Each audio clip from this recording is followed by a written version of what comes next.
अब आज की कथा के लिए हमारे पास लगभग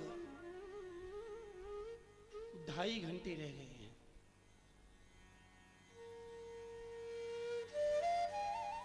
और महात्म्य से लेकर शुकदेव आगमन तक आज की कथा को हमको और आपको श्रवण करना है। ध्यान दीजिएगा, केवल आपको नहीं, हमको भी। क्यों? क्योंकि बोलने वाला तो कोई और ही है। जैसे आसमान में हवाई जहाज उड़ता हुआ दिखता है, लेकिन उस हवाई जहाज को उड़ाने वाला पायलट कभी नहीं दिखता। ट्रेन पटरी पर दौड़ती हुई दिखती है, लेकिन चलाने वाला नहीं दिखता। गाड़ी चलती हुई दिखती है, लेकिन ड्राइवर दूर से नहीं दिखता। ठीक यही सिद्धांत है। आदमी को लगता है कि ये शरीर बोल रहा है, लेकिन ऐसा नहीं है। बोलने वाले तो स्वयं भगवान हैं। हमारे पूज्य गुरुदेव श्रीमद् भागवत की जिन्होंने हमें दिशा दी, भागवत की दीक्षा दी, श्री मनोहरलाल शास्त्री जी महाराज वो बार बार कहते थे, करता कारयता हरि ही। करने और कराने वाले भगवान ही हैं। संसार में 3 प्रकार के व्यक्ति पाए जाते हैं। एक व्यक्ति वह है जो मन में विचार करता है कि कराता भी मैं हूं और करता भी मैं हूं। दूसरे प्रकार के व्यक्ति वो हैं जो कहते हैं, कराते हैं भगवान, लेकिन करना तो हमें पड़ता है। ये मध्यम प्रकार के व्यक्ति हैं। लेकिन जिन्होंने भगवान की शरणागति ली हुई है, शास्त्र प्रमाण है, बार बार दिखाई देता है। उत्तम कोटि के व्यक्ति तो यही मानते हैं कि कराने वाले भी भगवान हैं और करने वाले भी भगवान ही हैं। तो हमको और आपको इस यज्ञ का आनंद लेना है। श्रीमद् भागवत का अंत कभी हो नहीं सकता। हरि अनंत, हरि कथा अनंता। भगवान की कथा अनंत है। अनंत माने जिसका कभी अंत ना हो। लेकिन फिर भी संत बार बार बार बार इस रस को पीते ही चले जाते हैं। कहो तो एक ही श्लोक पर सप्ताह हो जाए। हमारे पूज्य गुरुदेव जब श्री यमुना जी के पावन तट पर रामघाट पर कदम्ब चबूतरा पर बैठ करके श्रीमद् भागवत की कथा कहते थे, तो हमें खूब खूब ध्यान है। एक श्लोक का व्याख्यान चलता था, और वो एक श्लोक भी कभी कभी कई दिनों तक चलता था।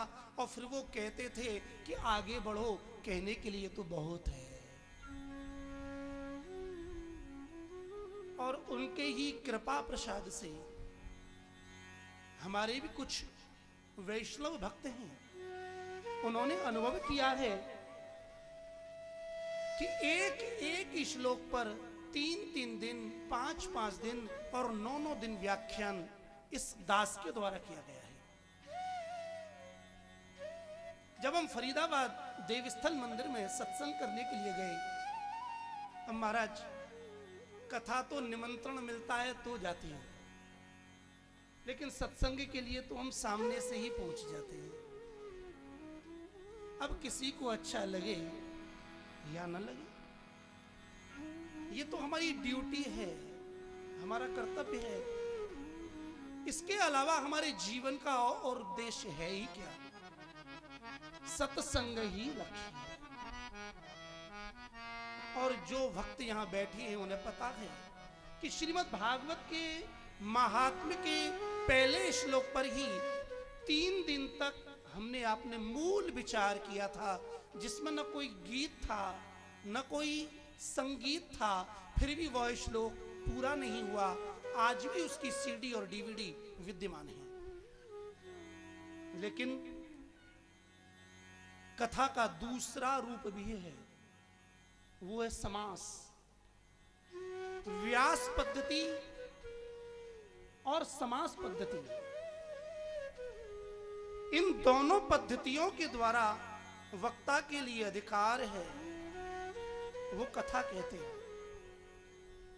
तो यहां विस्तार करने का तो कोई समय ही नहीं है, और उस पर से भी जय हो इस मीडिया की, क्योंकि लाखों नहीं करोड़ों करोड़ों भक्तजन अपने घर में श्री कृष्ण जन्म स्थान पर आयोजित गुरुजनों की पावन स्मृति में इस कथा को श्रवण कर रहे हैं। तो यदि कथा समय के आगे जाती है तो उन भक्तों के साथ अन्याय होगा जो कथा को अपने घर में बैठ के श्रवण कर रहे हैं। तो समास पद्धति के द्वारा हम और आप आज के इस प्रसंग को आगे बढ़ाते हैं। उससे पूर्व अपने मन को एकाग्र करें, संसार के कोलाहल से उसे लौटाएं। मन एकाग्र होता है भगवान के नाम से।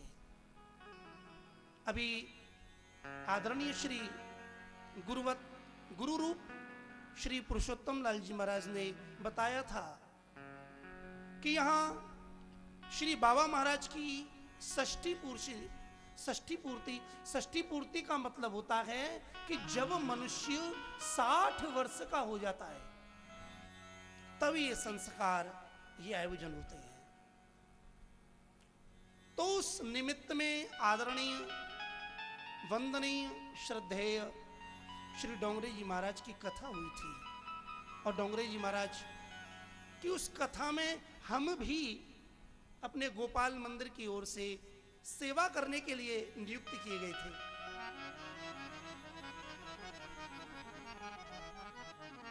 पूज्यपाद डोंगरे जी महाराज ऐसा कहते थे कि यदि अपने मन को एकाग्र करना है तो भगवान के नाम का जप करो, भगवान के नाम का कीर्तन करो। भगवान के नाम का कीर्तन करने से, भगवान के नाम का जप करने से ये मन स्थिर होता है। मुझे याद है श्री डोंगरे जी महाराज ने एक दृष्टांत सुनाया था। कुछ अपभ्रंश हो सकता है क्योंकि अवस्था छोटी थी, लेकिन फिर भी मुझे याद है श्री डोंगरे जी महाराज ने इसी मंच से कथा करते हुए मन को एकाग्र पूर्ण करने के लिए एक दृष्टांत दिया।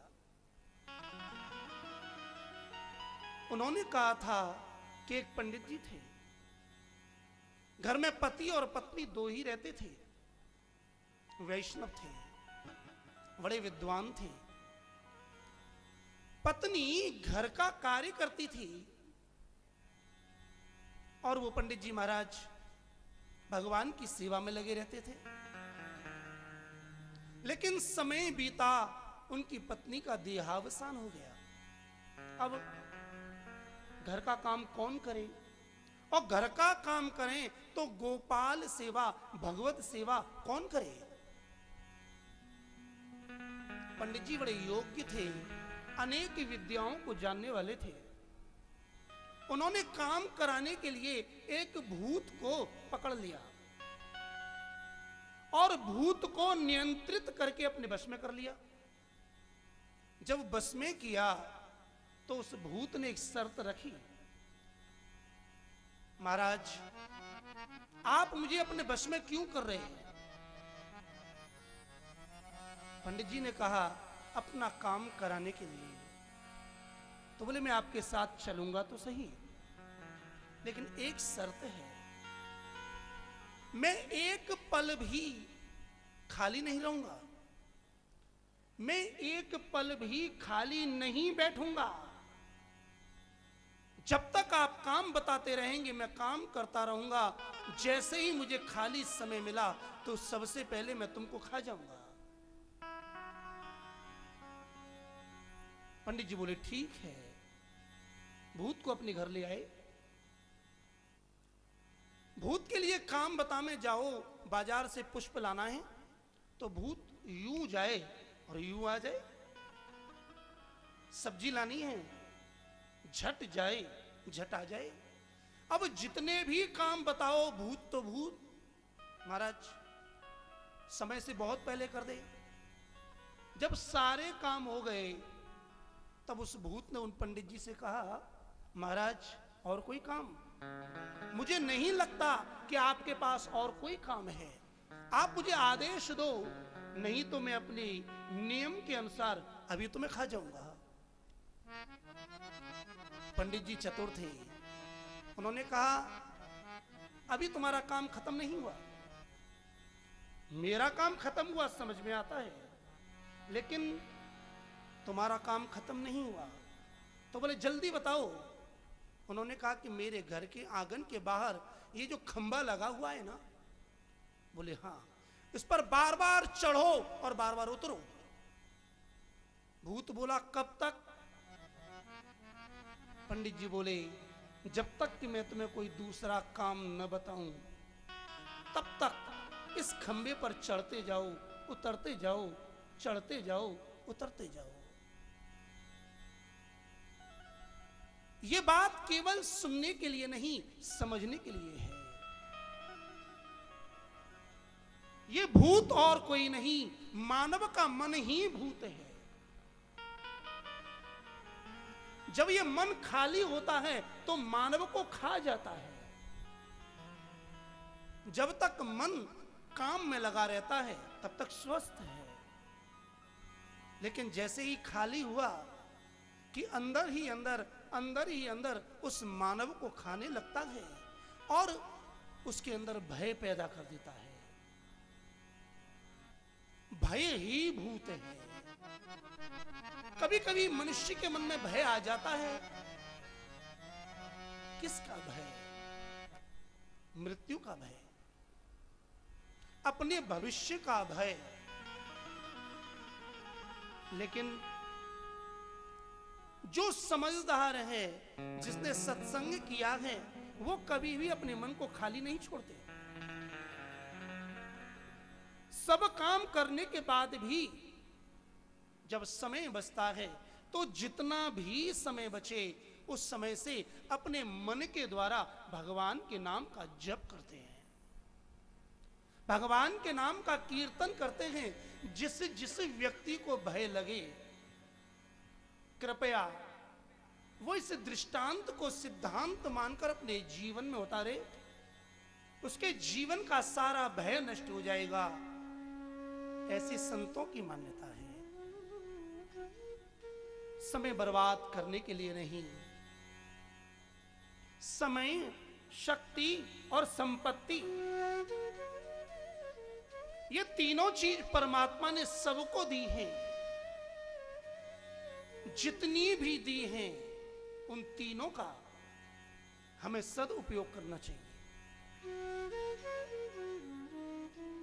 हमारी आयु कितने वर्ष, कितने महीने, कितने दिन, कितने घंटे, कितने मिनट, कितने सेकंड और कितने नैनो सेकंड है, ये पूर्व निर्धारित है। आयु को कोई बढ़ा नहीं सकता, आयु को कोई घटा नहीं सकता। समय निश्चित है। भगवान ने सभी के लिए दिन और रात बराबर दिए हैं। जिसके पास अरबों रुपया है उसके लिए भी दिन और रात मिलाकर 24 घंटे हैं, और जिसके पास धन नहीं है उसके पास भी दिन और रात का मिला हुआ समय 24 घंटे ही है। यह है समय की व्याख्या। दूसरी शक्ति, यदि भगवान हमें कभी शक्ति दे तो उस शक्ति का हमें सदुपयोग करना चाहिए। और तीसरा संपत्ति।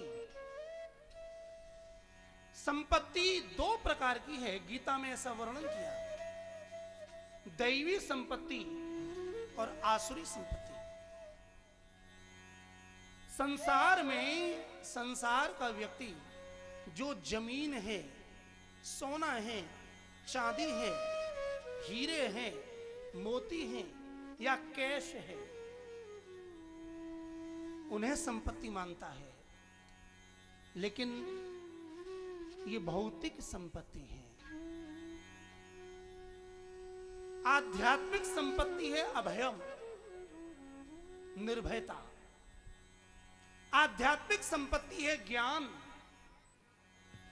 आध्यात्मिक संपत्ति है भक्ति। भगवान ने हमें जो भी संपत्ति दी है हमें उसका सदुपयोग करना चाहिए।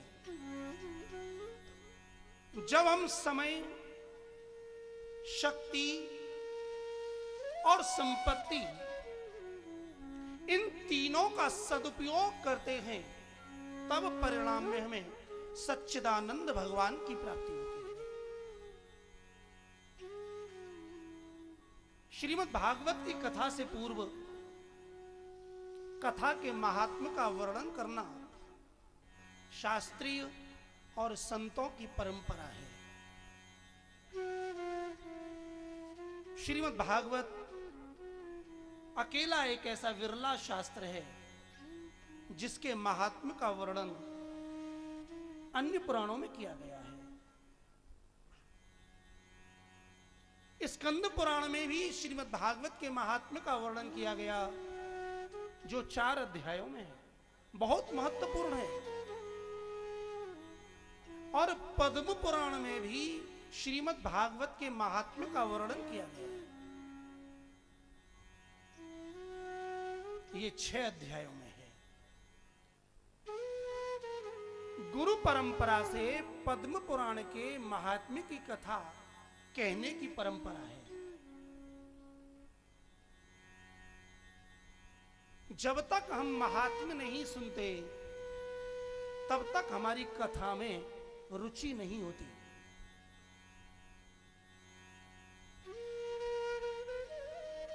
महात्म्य शब्द की व्याख्या है महांश चासौ आत्मा महात्मा, महात्मनो भावः महात्म्यम।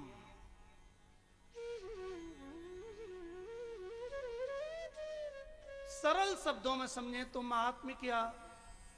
महात्म्य माने महिमा। भगवान के नाम की महिमा क्या है? भगवान की कथा की महिमा क्या है? जब तक हम महिमा नहीं जानते तब तक उसमें हमारा प्रेम नहीं होता।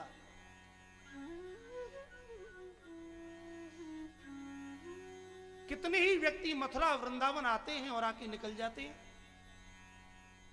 लेकिन जब तक उन्हें उनकी महिमा का ज्ञान नहीं होता तब तक उन्हें मथुरा वृंदावन के स्वरूप का ज्ञान नहीं होता। कितने ही व्यक्ति आते हैं, यमुना में स्नान करते हैं और चले जाते हैं। कितने ही व्यक्तियों को यमुना में प्रदूषण दिखता है, पानी दिखता है, लेकिन जो यमुना जी की महिमा को जानते हैं वो ये जानते हैं यमुना जल नहीं, यमुना साधारण नदी नहीं। श्री यमुना जी तो भगवान केशव की पटरानी है, श्री कृष्ण की प्रिया है। और जब इस महिमा को जानकर श्री यमुना जी का दर्शन किया जाता है, आचमन किया जाता है, स्नान किया जाता है, तो एक ही बार में श्री यमुना जी में हमारी प्रीति हो जाती है।